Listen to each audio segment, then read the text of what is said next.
Good morning everyone, today we're going to be talking about the Melek weapon series and whether it is worth investing into them or not.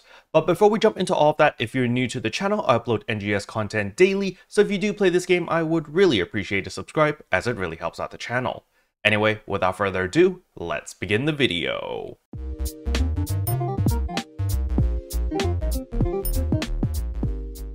So the very first thing I want to go over is, of course, the keyword. So the keyword is frame_my_arms. Keep in mind, it is all in capital letters. Once you type that, you're going to press escape, you're going to go to your systems, go to get campaign items, receive item account, and right here, David plays NGS, you get 50 star gems as well as another weapon camo. So you're going to pick that up. We also got an apology for a bug that could lower the alliance mag boost.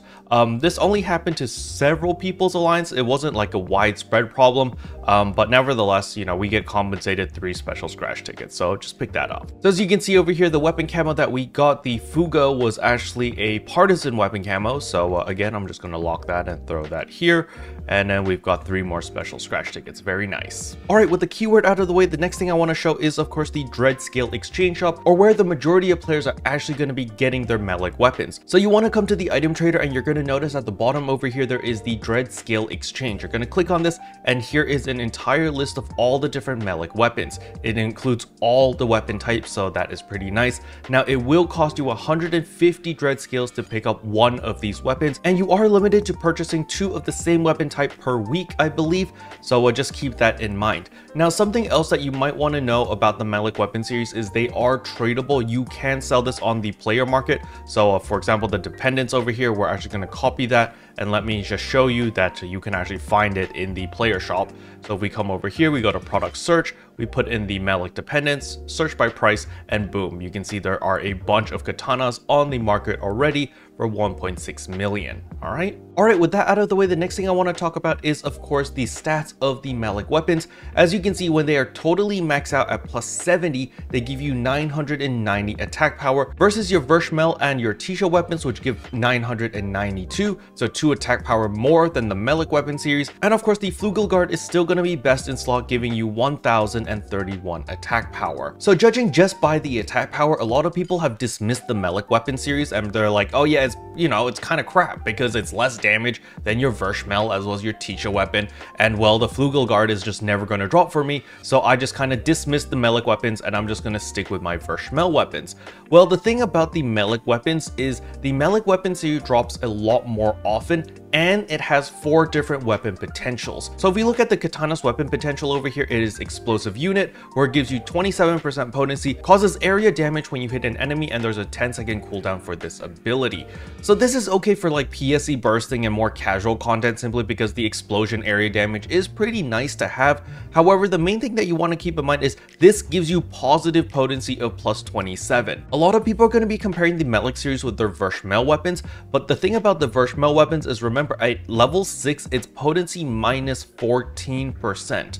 So even though you are getting the 100% crit rate, you are losing 14% potency. So even though this does not look like much, you know, it's only plus 27, it's actually pretty decent, especially if you can get a fix on it. However, remember I said the Melek series has 4 different weapon potentials. So the next one is actually the Harmonious Unit, which gives 16% potency, so that's less than the Katana. However, it compensates this by giving you a whopping 30% critical hit rate, which is actually pretty awesome. Especially if you play a class with very high crit rate already, such as the Slayer, getting this extra 30% crit rate is pretty much going to guarantee you almost 100% crit rate, and on top of that, this is giving you positive potency. This is giving you 16% positive potency versus the Vershmel weapon, which is actually negative 14. So this is also really nice. So remember, the Melek weapon series can be multi-weaponed with other Melek weapons. So for example, let's say that I want Harmonious Unit but on my Katana. I can use the bow or any ranged weapon as the main weapon, multi-weapon with the Katana, and that way I will get the Harmonious Unit weapon potential instead of the Katana's usual Explosive Unit weapon potential. So this is the strength of the Melek weapon series, where you can mix and match to whatever weapon potential you want. However, there are 2 more weapon potentials that we haven't covered. The next one is Vigorous Unit, where you get 34% potency. This is very nice. You get 20% damage resistance, which is also really nice, and on top of that, you also get Rest Assign HP recovery plus 25%. So whenever you use a Rest Assign or one one of the green flowers or a potion, you heal 25% more HP. Now it does say there's a 10-second delay to equipment effects. This simply means after you switch to this weapon series, you need to wait 10 seconds before the rest assigned HP recovery plus 25% kicks into effect. This is to avoid people from quick swapping weapons in order to heal themselves more really quickly. We did this quite a bit in the base game because there were specific weapons that gave us like very nice powers, such as recovering your photon power instantaneously, so forth and so on. So I guess Sega doesn't like that, so they put these inbuilt cooldown timers inside to force people to either dedicate themselves to a specific weapon type or to just avoid the whole quick swapping thing. But nevertheless, if you want this weapon potential on your katana, again, you can use the sword as the main weapon, multi-weapon with the katana, and boom, now you have the vigorous unit weapon potential on your katana, which is very nice. And last but not least is the imbued unit weapon potential. This is by far one of my favorites because it gives 34% potency, which is really high, but on top of that, it also gives PP consumption minus 15%. There is no condition to this. It's always PP consumption minus 15%, that is always active. And on top of that, there is PP recovery plus 30% when attacking. This is also very, very nice. So I really like the imbued unit weapon potential, to be honest. I wouldn't be against multi-weaponing a rod with a katana, just so that I can benefit from the imbued unit weapon potential, which is really nice. So now that we know all of the advantages and strengths of the Melek weapon series, is it actually worth using a Melek weapon or not? Is it even worth farming for one? The short answer is, if you can get one with a fixa, it is worth it. If you can't get one with a fixa, then it's about the same, maybe actually a little bit worse than your Verschmail weapons, especially if your Verschmail weapon already has a fixa. The hardest question to answer is if you have a Verschmail weapon with a fixa terminal 3 or above, then it's going to be very difficult to justify using a Melek weapon series unless you get incredibly lucky and you get the new fixas. Remember, the new fixas are not craftable, so even if you get 2 Melek weapon series, you smash them together, you cannot get the new fixa at Bandec level 1. In order to get the new fixas, you have to get it from a drop. So a lot of people don't like the new Starless enemy. Personally, I'm okay with it. I don't mind it because it does have a chance of dropping a 10-star. Yes, it does have a chance of dropping a Flugelguard. However, Sega did state that the drop rate for the Flugelguard on the new Starless enemy is going to be significantly lower than Darkfall Solus. So with Darkfall Solus, we did the math, it's 0.06% drop rate, which means around 400 runs of Darkfall Solus before you see a drop on average. So if we assume that the drop rate is half of that, that pretty much means that we need to kill the new Starless enemy 800 times before you see a Flugelguard. That is pretty much how the math works out. However, of course, this is just me pulling numbers out of my butt. I don't actually know if it's true or not because we don't know the drop rate on the new Starless enemy. But nevertheless, I'm hunting down the new Starless enemy not for the Flugelguard. Like, if I get it, sure, I win the jackpot, that's great. But they also drop Melek series as well as Dread scales, so that's the main thing that I'm hunting for.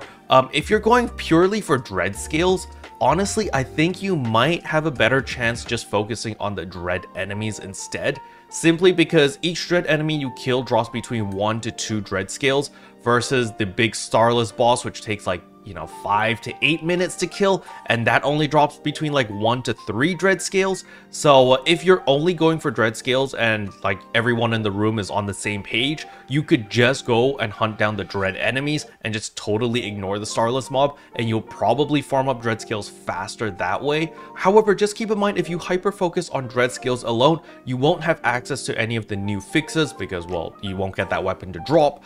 And if you don't get any of those new fixes, it kind of makes the Melek weapon series the same-ish to all of the other weapon series right now. Sure, you can mix all the different weapon potentials and get like a unique build that fits your personal playstyle very well.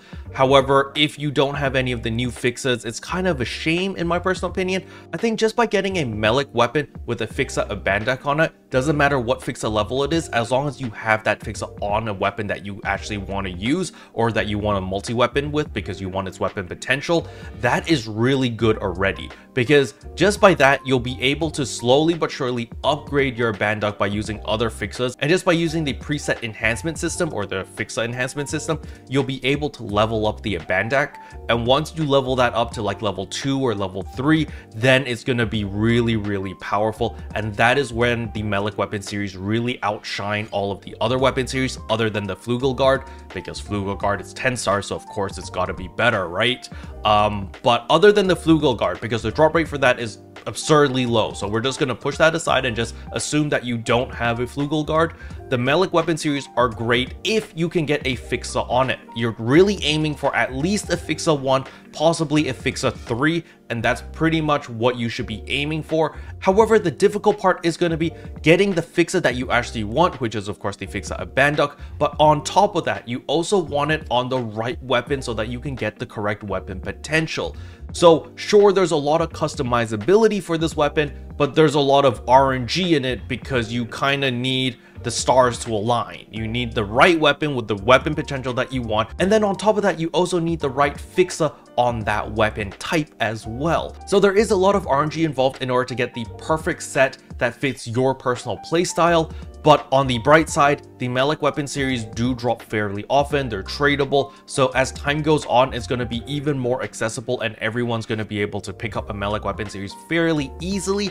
And if you don't care about what fixa and you just care about damage, you can literally just roll any fixa on it, just get it to fixa 3, it doesn't even matter if it's an attack or whatever, it's going to deal more damage than your Verschmel weapon. But just understand, if you want that perfect weapon that fits your playstyle perfectly, there is going to be a little bit of RNG, well actually a lot of RNG involved, and so you're kind of at the mercy of just farming endlessly and hoping that it drops, or you see one on the player market that pops up and it's like, oh my god, the stars align, quickly snipe that off the market. But then again, as time goes on, prices will go down because these weapons are already dropping fairly often. It's only been 1 day and the Melek weapon series are already going for under 2 million, so I can only assume that within a week, it's probably going to drop even further to like 200k, 100k. And when a weapon series is that accessible and that cheap, then it's going to be a lot easier to justify just gambling and just buying Melek weapons and just smashing them together and hoping that you get the fixa that you want. The only downside to the strategy is, again, if you want the new fixas, then it's going to be a little bit more troublesome because you are at the mercy of RNG.